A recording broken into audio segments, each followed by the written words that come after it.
എറണാകുളത്ത് media one വാർത്താ സംഘത്തിന് നേരെ കോൺഗ്രസ് പ്രവർത്തകരുടെ കയ്യേറ്റം ഉണ്ടായിരിക്കുകയാണ്. ലക്ഷദ്വീപ് വിദ്യാർത്ഥികളുടെ യാത്രാ പ്രതിസന്ധി റിപ്പോർട്ട് ചെയ്യാനെത്തിയ മീഡിയ വൺ സംഘത്തെയാണ് ആക്രമിച്ചത്. നിതിൻ, മാധ്യമപ്രവർത്തകർക്ക് നേരെയാണ് ഇപ്പോൾ ഒരു കയ്യേറ്റം ഉണ്ടായിരിക്കുന്നത്. എങ്ങനെയാണ് വിശദാംശങ്ങൾ?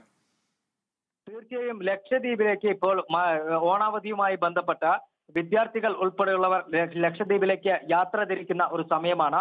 ഈ ഒരു സാഹചര്യത്തിൽ ലക്ഷദ്വീപിലേക്ക് എത്തിച്ചേരാൻ കപ്പൽ മാർഗം എത്തിച്ചേരാനുള്ള യാത്രയിൽ ചില പ്രശ്നങ്ങൾ നേരിട്ടു. കൂടുതൽ ആളുകൾക്ക് യാത്ര ചെയ്യാൻ പറ്റാത്ത ഒരു സാഹചര്യത്തിൽ ഭൂരിഭാഗം വിദ്യാർത്ഥികൾ ഉൾപ്പെടെയുള്ള ആളുകൾ ലക്ഷദ്വീപിന്റെ ഗസ്റ്റ് ഹൗസിൽ, എറണാകുളത്ത് പ്രവർത്തിക്കുന്ന ലക്ഷദ്വീപ് ഗസ്റ്റ് ഹൗസിൽ അഭയം തേടിയിരുന്നു. ഈ വാർത്ത റിപ്പോർട്ട് ചെയ്യാൻ എത്തിയ മീഡിയ വൺ റിപ്പോർട്ടർ അടക്കം, വനിതാ റിപ്പോർട്ടർ അടക്കമുള്ളവർക്ക് നേരെയാണ് കോൺഗ്രസ് പ്രവർത്തകരുടെ നേതൃത്വത്തിൽ കയ്യേറ്റം ഉണ്ടായിരിക്കുന്നത്.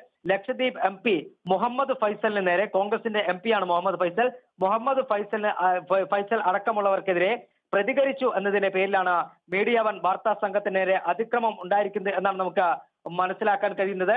ഈ ലക്ഷദ്വീപ് വിദ്യാർത്ഥികളുടെ യാത്രാ പ്രതിസന്ധി റിപ്പോർട്ട് ചെയ്യാൻ എത്തിയതായിരുന്നു മീഡിയ വൺ വാർത്താ സംഘം. ഇവരെ ഈ വാർത്ത റിപ്പോർട്ട് ചെയ്യുന്നതിനെ തടയുകയും ക്യാമറാമാൻ ഉൾപ്പെടെയുള്ളവരെ കയ്യേറ്റം ചെയ്യാൻ ശ്രമിക്കുകയുമായിരുന്നു. ദൃശ്യങ്ങൾ പകർത്തുന്നത് തടയുകയും ക്യാമറാമാനെ ഭീഷണിപ്പെടുത്തുകയും ചെയ്തു. അതോടൊപ്പം തന്നെ ക്യാമറയും മൈക്കും ഉൾപ്പെടെയുള്ള ഉപകരണങ്ങൾ പിടിച്ചു വെക്കാനും ശ്രമിച്ചു. ലക്ഷദ്വീപിൽ നിന്നുള്ള കോൺഗ്രസ് പ്രവർത്തകരാണ് ഈ മീഡിയ വൺ സംഘത്തെ കയ്യേറ്റം ചെയ്യാൻ ശ്രമിച്ചതെന്നാണ് ആരോപണം ഉയരുന്നത്. എന്തായാലും വിഷയത്തിൽ പോലീസ് ഇടപെട്ടിട്ടുണ്ട്. ഈ ലക്ഷദ്വീപിലെ വിദ്യാർത്ഥികളുടെ യാത്രാ പ്രശ്നവുമായി ബന്ധപ്പെട്ട് ഏറെ നാളായി, വർഷങ്ങളായി വിദ്യാർത്ഥികൾ പ്രതിഷേധ രംഗത്തുണ്ട്. ഈ മധ്യവേനൽ അവധിയും അതോടൊപ്പം തന്നെ പ്രത്യേക അവധി സാഹചര്യങ്ങളിൽ വിദ്യാർത്ഥികൾക്ക് ലക്ഷദ്വീപിൽ എത്താൻ യാത്രാ കപ്പലുകളിൽ ആവശ്യത്തിന് ടിക്കറ്റ് ലഭിക്കാത്ത ഒരു സാഹചര്യമുണ്ടായിരുന്നു.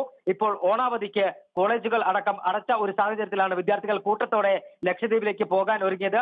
ഈ വിദ്യാർത്ഥികൾക്കാണ് ടിക്കറ്റ് ലഭിക്കാത്ത ഒരു സാഹചര്യം. ആ ടിക്കറ്റ് ലഭിക്കാത്ത സാഹചര്യം റിപ്പോർട്ട് ചെയ്യാനെത്തിയ മീഡിയ വന്റെ വനിതാ റിപ്പോർട്ടർ അടക്കമുള്ള വാർത്താ സംഘത്തിന് നേരെയാണ് കോൺഗ്രസ് പ്രവർത്തകരുടെ ഭാഗത്തു നിന്നും ഈ കയ്യേറ്റ ശ്രമം ഉണ്ടായിരിക്കുന്നത്. കാളിദാസ്.